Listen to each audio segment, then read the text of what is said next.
Without any delay, I'd like to introduce to you our panelists. First of all, Stuart Aiken. Stuart's got extensive experience in loyalty programs, marketing, retail, and grocery, and they've ideally positioned him to lead dunnhumby USA's continued exponential growth. He joined the company in August of 2009 as Chief Operating Officer, just as dunnhumby christened this building that you're sitting in right now, 150,000 square feet. About 450 people here, aren't there? That's right. See, there are important job numbers, Rich. This is the Cincinnati headquarters. He also serves on the executive board for dunnhumby. He's got great experience, and we're very happy to have you here with us, Stuart, today to share as we get into the discussion. Second on the panel is Phil Duncan. Phil has been in and out of Cincinnati for quite some time. He is currently the Global Design Officer for the Procter & Gamble Company. He oversees design for the $80 billion in sales for the company. He began his career at P&G in brand management, where he created new-to-market product innovations from concept development all the way through in-store execution for major hair care brands. He left P&G for a period of time and went to Landor here in the Cincinnati office, where he did a significant amount for their branding and design consultancy. And most recently, he returned to P&G after a stint with Landor managing the Middle East and European office. But now he's back at P&G, he's back in Cincinnati, and it's terrific to have him back here because he was a great partner with Landor, and he's a great partner, again, back here with us at P&G. Last but certainly not least, our homegrown talent, Jerry Kathman. I think most people know Jerry is the leader of the president and CEO of LPK, the largest independent brand design agency in the world. They have offices in North America, Europe, Asia. And Jerry has been recognized as in the industry as a leading authority for the design and brand building. He has global experience and has provided many Fortune 500 companies with insights into both the opportunities and the pitfalls of taking a brand beyond national boundaries. So as you can see, we have an absolutely expert panel. I am very pleased to tell you that we have a current board member of the Chamber, a past board member of the Chamber, and perhaps a future board member of the Chamber all here with us today. That was smooth. That was good. Sign here. So with that, what I'm going to do is ask each of our panelists to share a little bit of information about themselves. We'll ask them a few questions to kick it off, and then certainly we want to involve the chat part of this and move on to your questions so we can get those answered as well. So with that, Stuart, why don't you start, since you're our host today, with a little background on yourself, and we'll get started. Welcome everybody, and certainly welcome to dunnhumby USA's headquarters. Thank you all for being here. It's actually great to be able to show off our offices to all of you, so welcome. Little background I was asked to give. Clearly I'm from Texas. That's where my last job was. Prior to this, I was Chief Marketing and Merchandising Officer for Michael's, the arts and crafts store.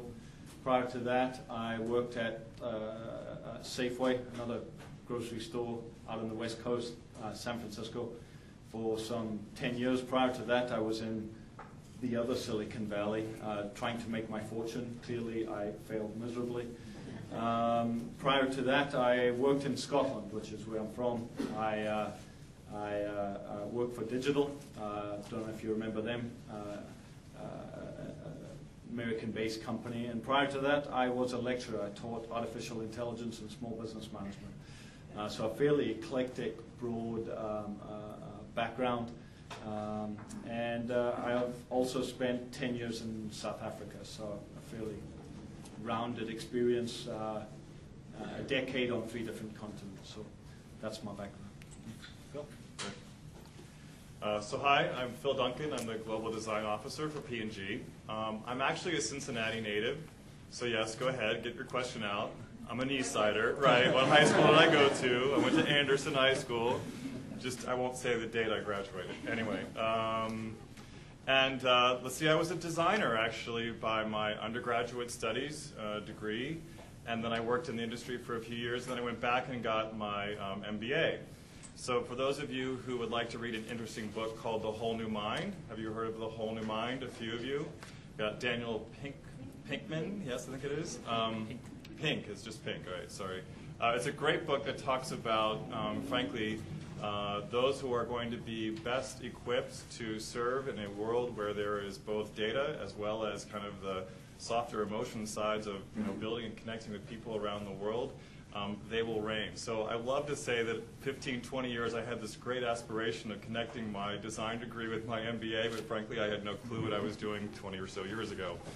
But I did. I came out from my MBA program and I entered P&G and worked in brand management for 4 or 5 years, and then jumped to Landor, a design agency, and Jerry and I think we did a lot of great work together, didn't we? Yeah. And then I did, I guess, about 3 years in Europe, heading up the Landor offices across both Europe and the Middle East. So what an amazing opportunity that was, based in Paris. And I've been back at P&G for about a little over 2 years as the global design officer, and running some amazing businesses and partnering with some really talented people, both in this community as well as across the world. So that's a little bit about me. Very good. Is this on? Yeah. It's interesting, we also represent a continuum between data, sort of left brain, right brain, and I guess I'm the apologist for the creative community. And where I come from, data is the plural for anecdote, I think. So we have trouble understanding the role of projectable data from a creative perspective. But we're all trying to learn the same thing, and that's what this whole idea of the Consumer Marketing Hub is all about. I'm from the West Side, so we represent both sides of Cincinnati as well. Working class kid, went to the University of Cincinnati because I could draw as a kid. My mother told me I would always behave if she gave me a pencil. So I felt empowered by that. And the other thing I only learned later was everybody was telling me, you're going to be a football player, you're going to be a football player. And only years later did I realize that's the polite way of saying, Marie, you have a really fat little boy there. So I chose the design profession. But what I did is stumble into a great program at the University of Cincinnati, and 2 years later I'm living in London, and the world is opened up to me. So I'm part of the story of homegrown talent that has access through great education to this world that we're now playing in.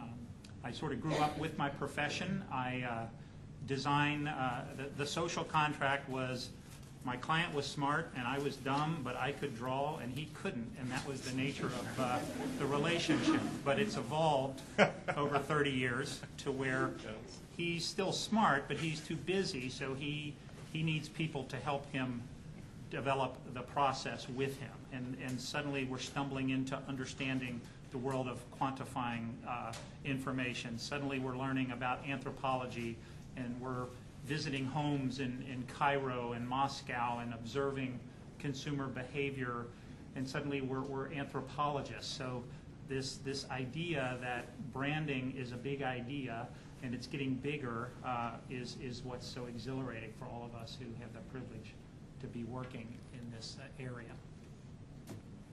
All right. Thanks very much, gentlemen. That's very helpful. I think grounding everybody in a little bit that might help inform your questions. So I encourage you to start thinking about your questions